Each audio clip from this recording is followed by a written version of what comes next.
మీ వ్యాపార ప్రకటనల కోసం ఈ నంబర్ను సంప్రదించండి. Hi viewers, welcome to our channel. So, Janasena party 24 స్థానాల్లోనే పోటీ చేయడం పైన అటు కొంతమంది జనసేన నాయకులే, అలాగే కొంతమంది సైనికులు కూడా విమర్శలు వ్యక్తం చేయడం, ధర్నాలు చేయడం ఇవన్నీ కూడా చూస్తున్నాం. అయితే దీన్ని ఉద్దేశించి ఒక జనసేన అఫీషియల్ అకౌంట్ అయితే ఒక లేఖ రాసింది. ఇంతకీ లేఖలేముంది? అటువైపు హైపరాది కూడా ఒక వీడియో లీక్ చేశాడు. అంటే వీడియో రికార్డ్ చేసి ఆయన సందేశం పంపించడం జరిగింది. ఆయన ఏం చెప్పాడు? సో, ఈ అంశం మీద డిస్కస్ చేయడానికి ప్రెజెంట్ మనతో పాటు సీనియర్ జర్నలిస్ట్ జగదేవ్ గారు ఉన్నారు. వారితో డిస్కస్ చేద్దాం. సార్ నమస్కారం సార్. నమస్తే.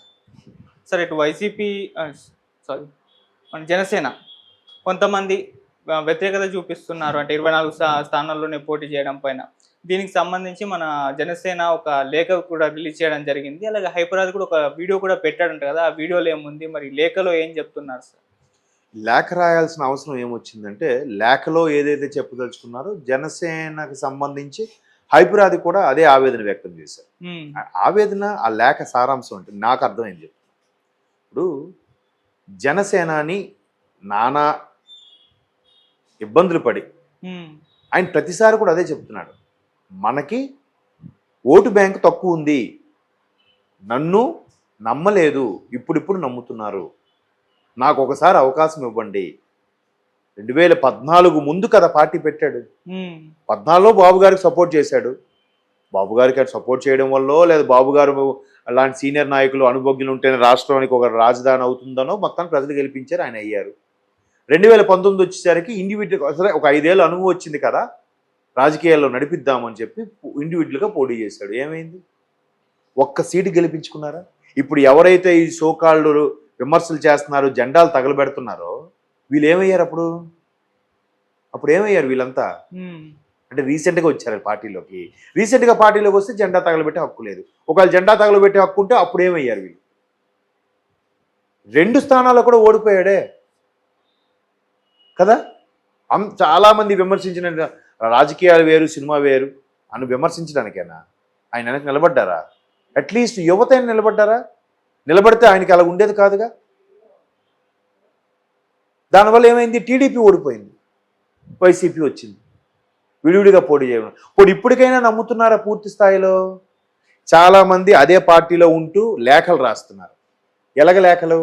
అధినేత మెయిన్ నాయకుడు అనేవాడు జనసేన అని పవన్ కళ్యాణ్, అరే ములాఖత్ అయిన తర్వాత నాకు ఆయనతో అభిప్రాయ భేదాలు ఉన్నాయి కానీ ప్రభుత్వ వ్యతిరేక ఓటును చీల్చితే మళ్ళీ వైసీపీ వస్తుంది, ప్రాబ్లము, ప్రజల కోసం ఆలోచిస్తున్నాడని గొంతు చించుకొని తల బాదుకొని మరీ చెప్తున్నాడు ఆయన.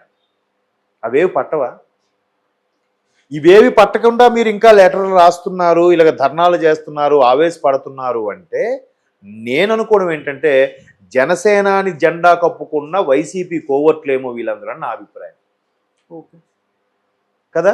మొన్న ఒక పెద్ద మనిషి రాశారు, అసలు పార్టీలో మా స్థానం ఏంటి, టీడీపీ గారు గవర్నమెంట్ ఫామ్ చేస్తే మాకు ఎటువంటి అధికారం ఇస్తారు, మాకు ఎన్ని సీట్లు ఇస్తారు తెలియజెప్పాలని ఒక నాయకుడు రాశాడు. ఎందుకు రాస్తావా? నీ పార్టీ నువ్వు బదనాం చేస్తున్నట్టే కదా, డౌన్ చేస్తున్నట్టే కదా. ఇట్లాగే ఇంకోడు జెండా కాలుస్తాడు, విమర్శ చేస్తాడు. మీకు అంత సత్తా ఉందా? గెలిచే సత్తా ఉందా? ఉంది. 2019లో ఏమయ్యారు మీరు? ఓటు బ్యాంకు పెరగడం బట్టే టీడీపీ అదే చెప్తుంది. అంత ఓటు బ్యాంకు ఆల్మోస్ట్ 37-38% ఉన్న ఓటు బ్యాంకు ఉన్న టీడీపీ కేవలం 5-6% ఉన్న జనసేనతో వచ్చి కలిసి మీకు సమాన హక్కులు ఇస్తామని అంటుంది.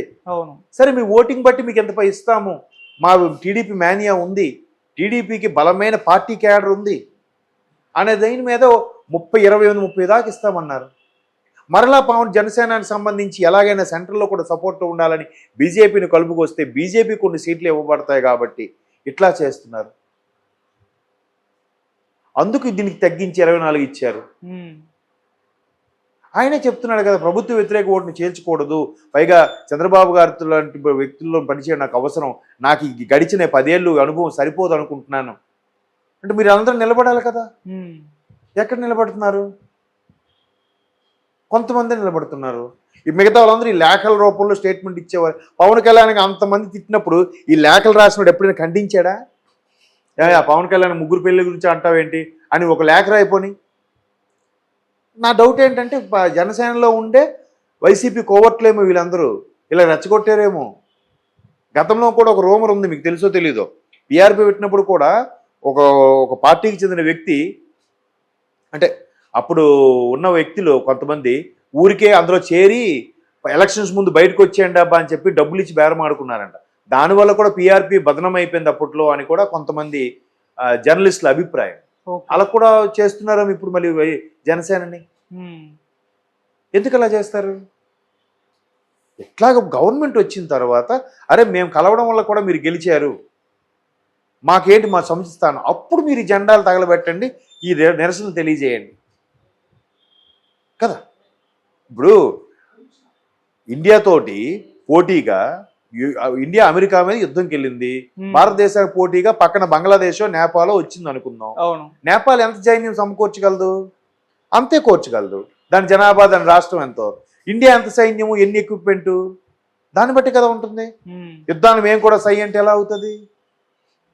ఈ ఓటు బ్యాంకు బట్టే కదా. ఇప్పుడు ఆ ఓటు బ్యాంకు 6 నుంచి 10 నుంచి 12కి పెరిగే ఛాన్స్ ఉందంట. ఆల్రెడీ సర్వేలు చెప్తున్నాయి పెరిగింది కూడా. ఏది జనసేనానికి. వైసీపీది కేవలం 42 ఉంది. అది ఇప్పుడు 38, 37లో ఉన్న టీడీపీది ఇప్పుడు 44కు పెరిగింది. అవును, ఇప్పుడు 42కి పెరిగింది అనుకుందాం. 42 ఇది కాదు, ఒక 10 కలిస్తే 52 అవుతుంది కదా. గవర్నమెంట్ ఫామ్ చేస్తుంది కదా. మళ్ళీ విడివిడిగా పోటీ చేస్తే వైసీపీకే ప్లస్ అయిపోతుంది కదా. అది ఎందుకు అర్థం చేసుకోరు? అంటే మీకు వైసీపీ గెలవాలని ఉంది కాబట్టి ఈ లేఖలు రాయడం, జెండాలు కట్టడం, మళ్ళీ బద్నాం చేయడం, మళ్ళీ అంటే ఎక్కడ కలిసిపోతారని ఊరికి భయం ఉండేది. రెచ్చగొట్టారు, వీడు దత్తపుత్రుడు, అలాగని రెచ్చగొడితే కలవకుండా ఉంటారని. 3 పెళ్లి చేసుకున్నాడు దత్తపుత్రుడు, చంద్రబాబు ఏది చెప్తే అదే చేస్తాడు, ప్యాకేజీ స్టారు, చంద్రబాబు రాసిచ్చిందే చదువుతాడు ఇవన్నీ. ఎప్పుడైతే కలిసిపోయారో ఇప్పుడు నువ్వు భయం పుట్టుకుందనమాట. మళ్ళీ వెలగొట్టియాలి వెళ్ళి. అందుకు ఈ లేఖలు, జెండాలు తగలబెట్టడం, నిరసనలు. పోనీ నువ్వు ఒక అగ్రిమెంట్ రాయి, నాకు ఇచ్చిన సీటు నేను గెలిచి తీరుతా, లేకపోతే నేను తిరిగి పార్టీకి ఎంత ఇస్తాను, ఒక అగ్రిమెంట్ రాయగలరా? ఆ సత్తా ఉంది ఎవరికైనా? కాబట్టి అరే సమన్వయంగా కలుపుకుపోయి ఏదో ఆయన మొన్న చెప్పాడు, నేను ఎంతమందితో చేవాడలు తిన్నా నాకే తెలియదు. అవసరం కాంగ్రెస్ వస్తుందా, బీజేపీ వస్తుందా, ఎవరితో ఒకటి. అందుకే చంద్రబాబు గారు ఎక్కువగా బీజేపీతో పొత్తు, టీడీపీతో ఎక్కువ పొత్తుగా అనిపించట్లేదు. జనసేన ఒకటే ఎక్కువ టీడీపీ బీజేపీ కన్నా జనసేన బీజేపీతో పొత్తుగా ఉండి మధ్యలో మాట్లాడుతున్నట్టే మనకు అనిపిస్తుంది. అవును, ఒకవేళ మళ్ళీ సెంట్రల్లో బీజేపీ వస్తే రాష్ట్రానికి ఉపయోగపడుతుంది కదా. పవన్ కళ్యాణ్ గారు మధ్యలో ఉండి అన్ని మాట్లాడడానికి ఛాన్స్ ఉంటుంది కదా. రేపొద్దున కాంగ్రెస్ వచ్చినా న్యూట్రల్గా ఉన్నారు కాబట్టి టీడీపీ మళ్ళీ కాంగ్రెస్తో కూడా మంత్రాలు చేసుకోవచ్చు కదా. అలా ఎందుకు ఆలోచించరు? అలా కానీ అప్పుడు సెంట్రల్లో అయితే మంచి అవకాశాలు వస్తాయి కదా మీకు కూడా. ఇవన్నీ కూడా నాకు అదే అనిపిస్తుంది, వీళ్ళు వాళ్ళు కోవట్లేమో అందుకే ఇలా మాట్లాడుతున్నారేమో అనిపిస్తుంది. నిజంగా పార్టీ మీద అభిమానం వాళ్ళు మాట్లాడు.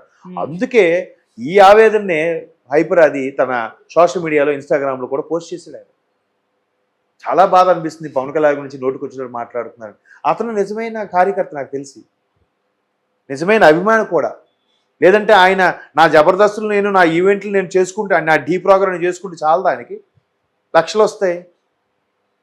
ఆయనతో పాటు డెవలప్ అయిన చాలామంది ఉన్నారు. మేము పవన్ కళ్యాణ్ అభిమానము ఇట్లా ఫింగర్ అనడం, ఆయన స్కిట్లని చేస్తారు కానీ ఆయన వెనక్కి నిలబడరు. మరి ఎందుకు నిలబడరు? ఆయన అమ్మో పక్క పార్టీ వాడు ఏమనేస్తాడు అని భయపడిన వాళ్ళు ఇలాగ ఎంతమంది ఉన్నారు? అయ్యో జనసేన జెండా పట్టుకుంటే మనకి రేపొద్దున గవర్నమెంట్ రాకపోతే మన పనులు అవ్వమేమో, ఎందుకులే కాముగా ఊరుకుందాం అన్నోళ్ళు ఎక్కువ. రోడ్డు మీదకి రండి, హైపరాదిలా కనీసం సోషల్ మీడియాలో మాట్లాడండి. ఎంతమంది ఉన్నారు జబర్దస్త్ ఆర్టిస్టులు? కొంతమంది చక్కగా సైలెంట్గా సంపాదించుకొని సినిమాలు కూడా చేసుకుంటున్నారు కదా. మరి వాళ్ళందరూ ఎందుకు రారు? మాట్లాడితే నేను చిరంజీవి అభిమానం అండి, పవన్ కళ్యాణ్ అభిమానం, గుండెలు బాధేసుకుంటారు కదా. వాళ్ళందరూ వచ్చారా? మరి ఆది ఒక్కడే, ఆది నిజమైన అభిమాని కాబట్టి వచ్చాడు. వీళ్ళందరూ వాళ్ళ సినిమాల ఆఫర్స్ కోసం, వాళ్ళు క్యాష్ చేసుకోవడం కోసం మాట్లాడే వాళ్ళే.